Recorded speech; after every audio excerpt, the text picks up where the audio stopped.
குழந்தையே, முதலில் உனது சோகத்துக்கான காரணம் என்ன என்பதை நீ அறிந்து கொள்ள வேண்டும். பிறகு மாற்றத்திற்கு தயாராக வேண்டும். அப்போது உன் வாழ்க்கையும் மாறும். நான் சில விஷயங்களை கூறுகிறேன். ஏதோ ஒன்று உன்னை கட்டுப்படுத்துவதாக நினைத்து கொண்டிருக்கிறாய். இது உன்னை அச்சுறுத்தி நிம்மதியற்ற நிலையை தருகிறது. இதனால் நீ சோகமாக இருக்கிறாய். காலில் ஒரு சிறிய முள் குத்தி இருந்தாலும் நிம்மதியாக இருக்க முடியாது. அவ்வாறே சோகத்திற்கு எது காரணமாக உன்னால் உணரப்படுகின்றதோ அது நீங்கும் வரை நிம்மதியாக இருக்க முடியாது. முள்ளை எடுத்துவிட்டால் நிம்மதியாக இருப்பதாக உணர்வதைப் போல உனது சோகத்தை நீக்கிவிட்டால் மகிழ்ச்சியாகி விடுவாய். அலுவலகத்தில் மேலதிகாரியின் தொல்லை.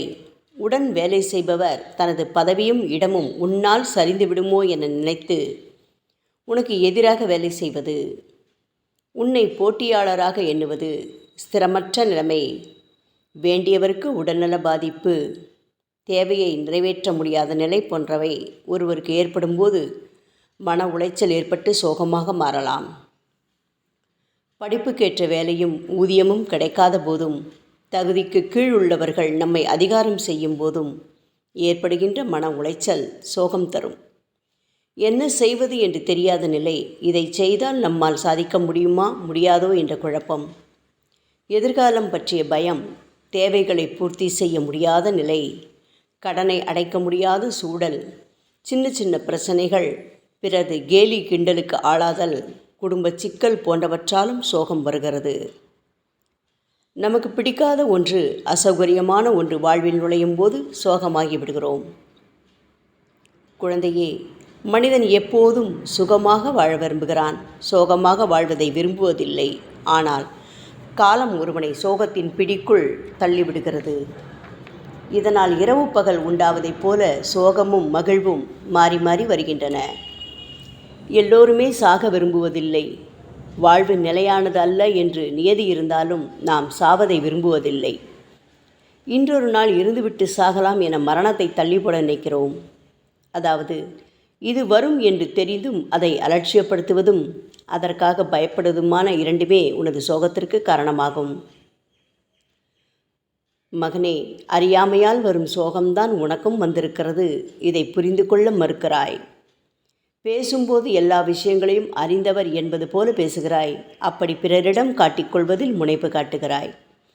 இதற்காக பெரியதாக வாத விவாதம் செய்து பிறரை மட்டம் தட்டுகிறாய். உனது செயலுக்கு எதிர்வினை உண்டாகும்போது பாதிக்கப்பட்டதாக, சுய மரியாதை காயப்பட்டு விட்டதாக கருதி கொள்கிறாய். இதெல்லாம் உன் அறியாமையாலும் அனுபவ குறைவினாலும் பிறரிடம் பாதிக்க வேண்டும் என்ற ஆர்வத்தாலும் ஏற்பட்டது.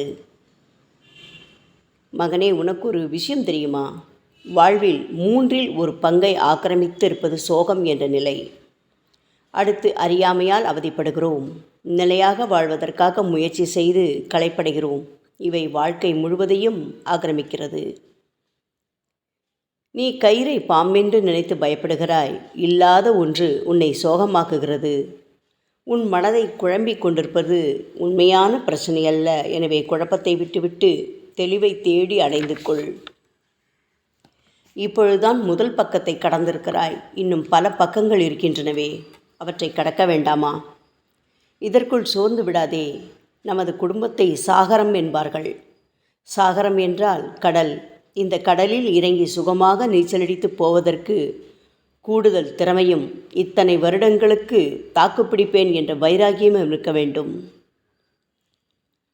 நிறைய பேர் செய்கின்ற தவறு என்னவெனில், தன் தகுதிக்கு மீறிய கற்பனைகளை வளர்த்து கொள்வது, கற்பனை வளர்ச்சியை மட்டும் கனவு கண்டு உணர்வில் எழுச்சி கொள்வது, தன் எண்ணத்தில் வளர்த்து அதையே திடமாக்கிக் கொள்வது, எண்ணம் வலுப்பெற்று நினைத்ததை நிஜமாக்கி காட்டிவிடும் என்பதை அறியாதவர்கள் செய்கின்ற தவறு இது.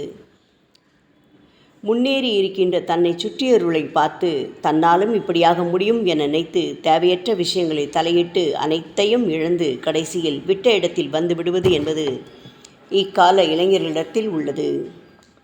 இந்த நிலையில் தடுமாறும் உன்னை எப்படி கைவிடுவேன்? உனக்கு உதவி செய்யாமல் நான் வேறு என்ன வேலையில் ஈடுபடப் போகின்றேன் சொல். என் பிள்ளையே, தடுமாற்றத்தை விட்டுவிடு.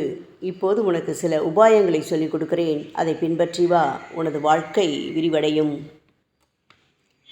மகனே, எந்த வேலையும் கடினமானதல்ல, உனக்கு அதில் ஈடுபாடு இல்லாததால் கடினமாக தெரிகிறது. எந்த வேலையும் அற்பமானதல்ல, அப்படி நினைக்கின்ற உனது எண்ணத்தால் அது அற்பமாக தெரிகிறது. இப்படித்தான் அழகு என்பதற்காக ஒன்றை நீ விரும்பவில்லை, நீ விரும்புவதால் அது அழகாக இருக்கிறது. இதுதான் உண்மை.